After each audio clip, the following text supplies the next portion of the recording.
Dans le village de Diamaguène, au cœur de la région du Nioro du Rip, réside un modèle d'engagement et de dévouement. Dr Aliou Gorgui Diouf. Natif de Diamaguène, le Dr Diouf incarne les valeurs de sa communauté et les met en action. Son parcours remarquable, de l'éducation académique à l'engagement professionnel, est un témoignage de son attachement à son terroir et à ses habitants. J'ai un attachement très fort à mon territoire. C'est lié peut-être aussi au modèle d'éducation que j'ai reçu, mais je ne me vois pas m'établir à l'étranger ou bien, disons, à Dakar, vraiment loin de mon terroir, puisque là où j'ai grandi avec les difficultés, j'ai grandi avec les défis. J'ai vu les difficultés que les populations ont expérimentées pour mener une vie normale. Donc, à un certain niveau, je me considère être en devoir de restituer ce que ce terroir-là m'a donné. Donc, c'est ce devoir moral envers ce terroir, envers ses parents, qui m'ont vu naître, qui m'ont élevé, qui m'ont inculqué les valeurs sur lesquelles je me suis appuyé pour arriver au niveau où je suis arrivé. Donc, de mon point de vue, en tout cas à mon niveau, ma conviction est que j'ai un devoir de restitution, de reconnaissance, et c'est cela qui explique donc mon attachement à ce terroir-là. Je crois fondamentalement que le développement est à la base, et le développement à la base doit se faire par les populations qui sont à la base. Mes relations avec les populations de Diamaguène, il m'est difficile de les qualifier, puisque c'est des relations, de mon point de vue, qui dépassent même le rationnel. J'en veux pour preuve, depuis que, en tout cas, mon engagement en faveur de ces communautés, à chaque fois que j'ai fait appel à ces populations, elles se sont mobilisées massivement. Donc, elles ont toujours répondu présentes aux appels que je leur ai lancés en faveur d'actions de développement pour le village. Donc, c'est des relations d'amour, c'est des relations de confiance, c'est des relations d'estime, c'est des relations également d'espoir. Je suis Aminata Diouf, de Diamaguène village. Nek mag ci Aliou Gorgui Diouf mako dalal njàng ma ko encadré ci njàng mi su ñoo xëy dama ko doon jiital dem jàngi Nioro 3 kilomètres la di Diamaguène suñu xëyee jàngi ñu wàccee mi di ñibbisi bu ñibbisee moom dafay dem ci teen ba wëggi nag yi sama papa dafa amoon nag day dem wëggi nag yi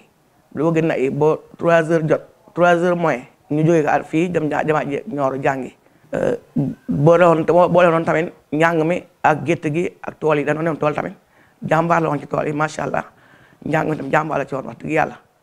waaw ku ma joxoon cër la nag ku ma respecté woon la ku bëggoon njàng la nag wax dëgg yàlla ndax ku bëggu njàng rek moo neexee dimbale bom jàng ba réussir ndax ku bëggu njàngam boobu taxaw na guddi gu jot da doon jàng leçon bu ay 3 heures du matin te bi jàng leçon boobu amu doon table amu doon chaise basan la amoon basan la doon lal lampe tempête la amoon di jàng waaye heure boo ubbi woon néegam fekk mu ngi tiim kayam di jàng bi mu jàngee daal ba xam ne nekk na mu ko la li ñu bëggoon ci moom am nañ ko macha allah ba mu ñëwee taawu na famille bi taawu na askan bi am na njëriñ bu baax a baax surtout na famille bi ndax bu ñu ne diw baax nañu ndax mbokk yaa ko wax ndax baax na ci mbokk ci ay mbokkam encadré ay mbokkam kenn jooyu lenn lu ay soxla lu nekk mu ngi ci daw suba ngoon Aliou du Aliou Diamaguène du Aliou département Nioro du Aliou commune d'Assoula Aliou Sénégal la. Pape Minkor Diagne, le proviseur du lycée Maba Diakhou Ba de Nioro du Rip. Oui, Aliou Gorgui Diouf, nous sommes connus à l'université Gaston Berger de Saint-Louis, l'UGB. Donc on était dans le même département de géographie. Aliou quand même a toujours été quelqu'un de sérieux, hein? Vraiment un étudiant sérieux, travailleur. Il faisait toujours partie des meilleurs de sa promotion, n'est-ce pas? Donc quelqu'un d'honnête, un homme intègre, vraiment très social, qui avait quand même le goût, n'est-ce pas, donc d'être au service des autres, quelqu'un de serviable, n'est-ce pas? Donc, en tout cas, c'est un homme qui est plein de qualités. Je dis qu'il peut être utile à sa société et même à son pays. D'ailleurs, il a toujours incarné, n'est-ce pas, donc, ce profil. Aliou a été toujours un leader, n'est-ce pas, donc, dans son groupe. Il a toujours montré des qualités de leader. Il peut être parmi quand même les gens qui doivent diriger, n'est-ce pas, donc, ce pays. Il en a la compétence, il en a le profil et il a aussi les capacités managériales, n'est-ce pas, donc, qui lui permettent de faire ça.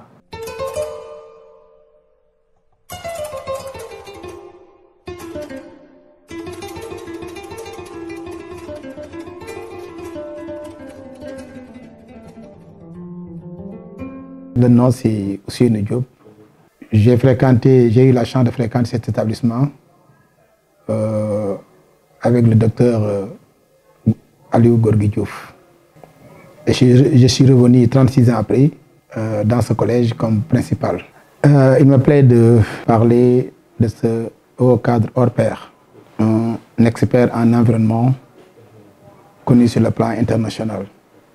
On a fait nos premiers pas ici en octobre 1986. Nos relations se sont améliorées parce que nous avions compris très tôt quel a été notre devoir. Mais ce qui m'a beaucoup marqué sur Aliou, malgré l'éloignement de son village, il faisait partie des élèves les plus assidus et les plus ponctuels. Et ce qui avait marqué aussi les professeurs, c'est à chaque fois, Aliou faisait partie des meilleurs élèves, pour ne pas dire celui qui avait toujours la meilleure note. Ses qualités, c'est le respect de soi, la reconnaissance en amitié, la reconnaissance envers sa famille, envers ses anciens amis, mais également envers son village de manière générale. Lui, il s'assied là devant moi. Moi, j'étais avec un certain Matar Diaw. Moi, j'étais là avec Babacar Diop. Donc, Aliou ici avec Matar Diaw. Moi, là avec un certain Babacar Diop.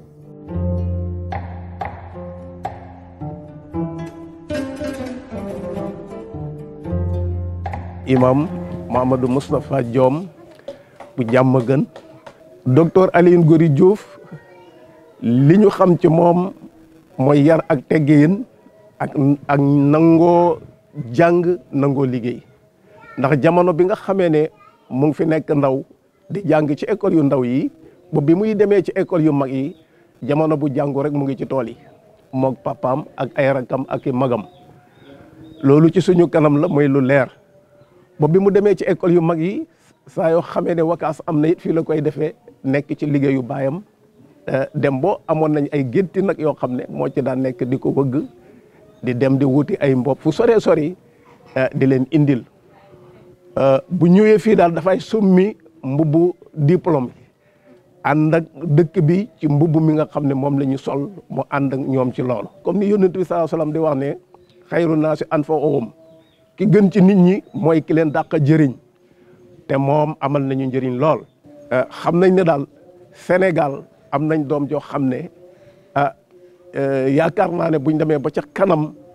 yàlla mën nay def ne ñëpp danañ ko xam ndax am na xam-xam am na njëriñ. dooni tamit doom boo xam ne bu neex a doomoo la premièrement jullit ak xal la bëgg yàlla bëgg yonent bi alayhi salaatu salaam de liggéey ngir askanam bi mu jàngee fa mu jàngee boo am ay diplôme am doctorat dafa ñibbisiwaat ci réew mi ne dama bëgg a liggéeyal sama réew ba mu ñëwee fii premier acte yi mu njëkk a def fii si dëkk bi dafa ñëw indi fi projet boo xam ne ay garab ay mango ay koko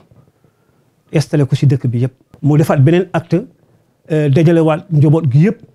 ñu def don de sang maye deret ñu demaat beneen jamono encore mu dajalaat parents dëkk bi yëpp wan leen ni képp koo ci xam ne am nga xale boo xam ne jot ngay jongo te amoo possibilité pour jongal ko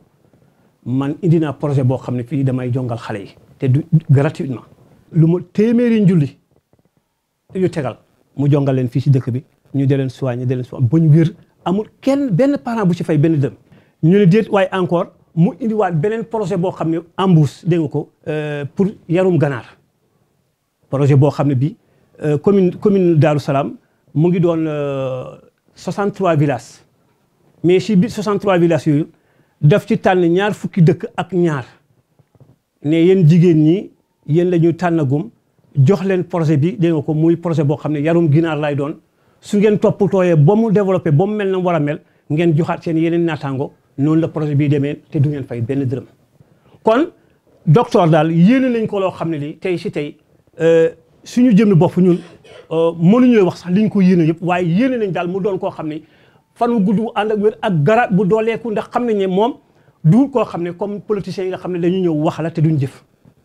moom lu mu lay wax lu ne dafay fekk mu ngi say sàmm ak xam la ko yàlla sant ak yonent bi sallallahu alayhi wasallam kon li ñuy wax ni wa ma shahidna illa bima alimna lépp lu ñuy wax tey jii dañ koy waxaat ëllëg te loolu la ñu yàlla wax kon li ñu wax yëpp lu ñu seede la te it yonent bi sallallahu alayhi wasallam waxoon ne hubbul watan min al iman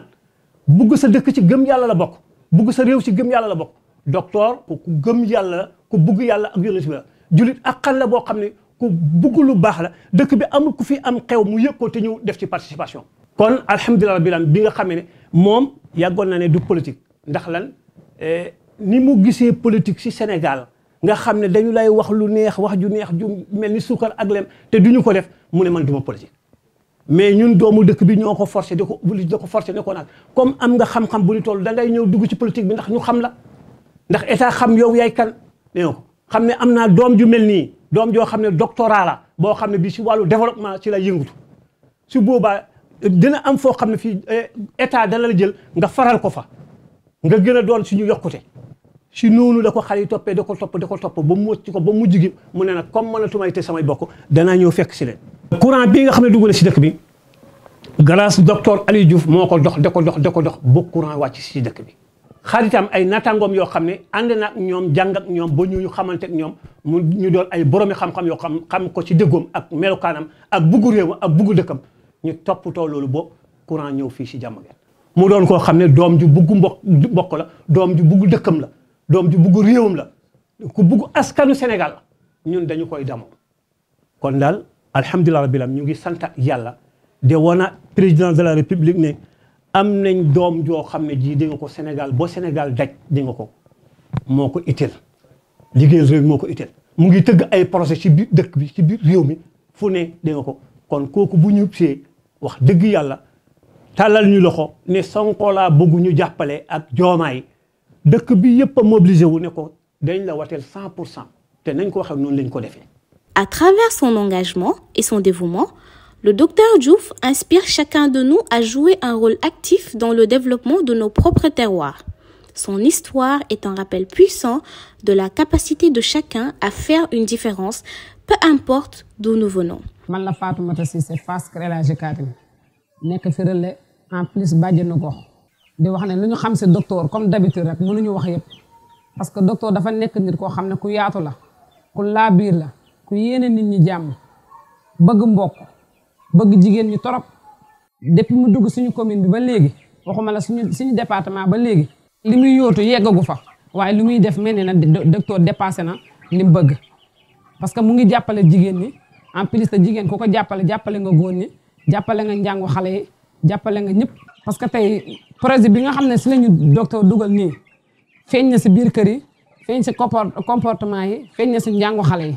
parce que tey boo nekkee ci àll bi sa doom di jàng amoo yenn moyen nga mel ni man doo toog fu nekk yaa ngi dëbbal bëgg sa doom jàng nga gis projet bu mel nii projet bi dalay taaj nga toog parce que tey ginaar yi boo jaayee loo mënta mel di nga am loo xam ne dina dugg ci njàngu xale yi am lu dugg ci kër gi am tuut boo xamante ne nii di nga ko mun a teg moo tax projet bi ñun dañuy ñaan yàlla mu gën a law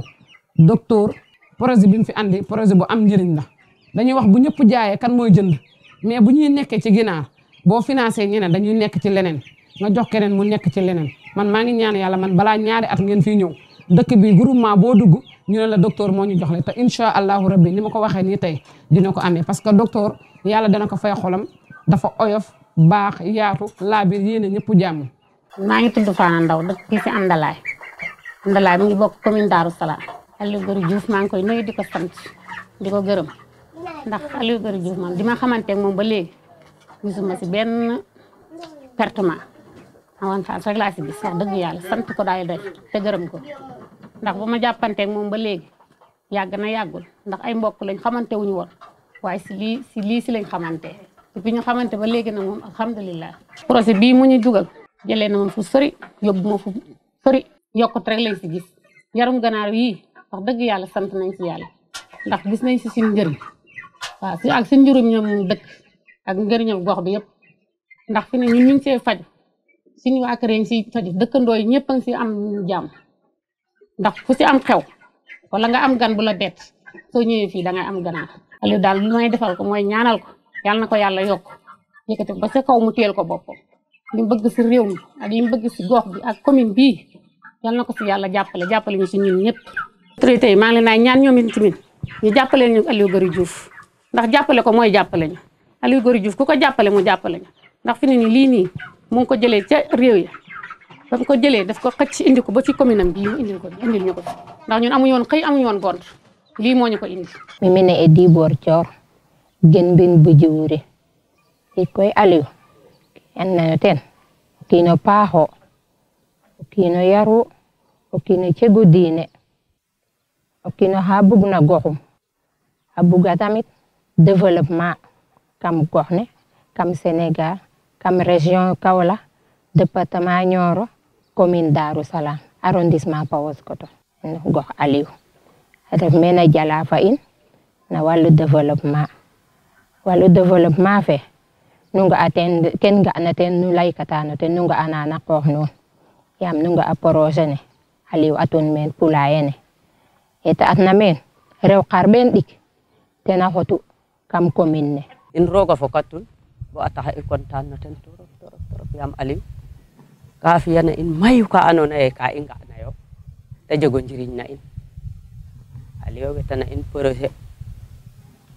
na yaata wetuna formation fa fo xooxum rek i mbug e sax ta tarde ka i mbug ta ref bes fa ndakwiid yaam ta fel took in formation fa ku refna i ñoowaan ma ye formation fe pare na i njegta maaga o an jegit ma xam-xam mborma el ta wetana in poulailler. Ensemble, nous pouvons bâtir un avenir meilleur pour tous. Ensemble, nous pouvons réaliser le plein potentiel de nos terroirs. Ensemble, nous pouvons faire une différence. Omar Mané nekk doomu dëkk bi muy jàmm gën ngeen fekk ma fi mosuloo bëgg ñëw dugg ci politique parce que xëy na ni mu jàppe woon na nañ noon ni ñuy defee politique moom jubu ko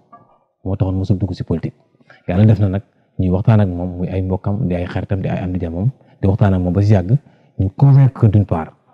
mu ñëw gis ne comme suma waa dëkk li ñu may xëcc ci politique xëy na ku leen xettali ci coono ku leen dindi ci coono lañ bëgg mu créer benn mouvement ñu koy wax le mouvement d'éveil et d'action pour le développement durable de Diamaguène muy MEAD boobu ñu sos ko en 2016 mu nekk Diamaguène à def avec des différentes pôles ñu def fi nag liggéey bu mucc ayib ndax soo jëlee si mbirum diine ji muy pôle religion chaque année danañ fi def conférence religieuse boo xam ne pour yéen nit ñi xamale si diine ndax yàlla daf ñoo def dëkk bii di Diamaguène ñun ñëpp yàlla def na ñoo bokk diine muy diine islam waaye pour éducation bi tamit dina jàppale gouvernement bi si lu bari ndax gouvernement bi à travers le ministère de l'éducation nationale dañuy prôné benn action muy ubbi tey jàng tey loolu li koy yombal mooy su fekkee ni ñu ubbi nañ tey ni ñuy def ba xale yi jàng tey mooy nañ am matériel chaque année ñu fiy def benn genre don de fourniture scolaire auprès des élèves. côté santé bi nag yàlla def na fii si dëkk bi am na ndaw yu bëri yoo xam ne ñàkk nañ leen fi te li ko waral mooy dañ doon dund ak virus bi di hépatite B muy évoluer te xamuñu ko. muy dund seen yaram ba mujj gi nekk cirrhose ba mujj nekk cancer du foie ba ñàkk leen docteur Aliou Diouf ba mu ñëwee wax dëgg neex yàlla li fi njëkk def mooy indi koo xam ne kilifa la nekk Dakar jiite association nationale de lutte contre les hépatites muy Ibrahima Gueye mu ñëw fi ñi nga xam ne ay kilifa lañ si commune bi ñëw fi ak si département bi muy ñu yeeñu muy sensibiliser ñu ginnaaw loolu nag ñu commencé def ay dépistage systématique. J'ai donc commencé par un poste de stagiaire postdoctoral au laboratoire de physique de l'atmosphère de l'université Cheikh Anta Diop, notamment à l'école supérieure polytechnique. Après mon stage postdoctoral, j'ai intégré une organisation canadienne qui était basée à Dakar, le Centre de recherche pour le développement international, le CRDI, dans un programme sur le changement climatique qui s'appelait l'adaptation au changement climatique en Afrique. C'était un programme qui couvrait l'ensemble du continent africain et qui a financé 46 projets d'adaptation en Afrique. Après le CRDI, j'ai intégré l'organisation non gouvernementale Enda Énergie, qui est une ONG qui travaille sur les questions d'environnement, d'énergie et de changement climatique. Et à Enda, j'étais responsable des questions de vulnérabilité, d'adaptation et de résilience au changement climatique pendant 5 ans, donc de 2012 à 2017. Et à partir de 2017, j'ai quitté ENDA pour intégrer un cabinet qui s'appelait Africa Sustainability Center, basé à Nairobi, où j'étais chef du département Finance-Climat. Donc, je coordonnais l'équipe qui s'est chargée d'élaborer des projets d'adaptation et des projets d'atténuation destinés au Fonds vert ou bien au Fonds d'adaptation ou bien au Fonds pour l'environnement mondial. Pendant 2 ans, j'ai occupé ce poste et après j'ai quitté ce cabinet pour devenir un consultant indépendant pour continuer à travailler dans le domaine de l'élaboration de projets climat pour les pays, mais également pour les institutions internationales telles que le PNUD, telles que le Programme des Nations Unies pour l'environnement, telles que le FIDA, telles que également certaines institutions sous-régionales telles que la Banque ouest africaine de développement. Donc j'ai travaillé aussi pour plusieurs pays africains, de l'Afrique du Nord, de l'Afrique centrale, de l'Afrique de l'Est, mais également de l'Afrique de l'Ouest. Et maintenant, je travaille comme consultant pour la Banque africaine de développement dans un de leurs programmes phares, le programme qui s'appelle Programme d'accélération de l'adaptation au changement climatique en Afrique.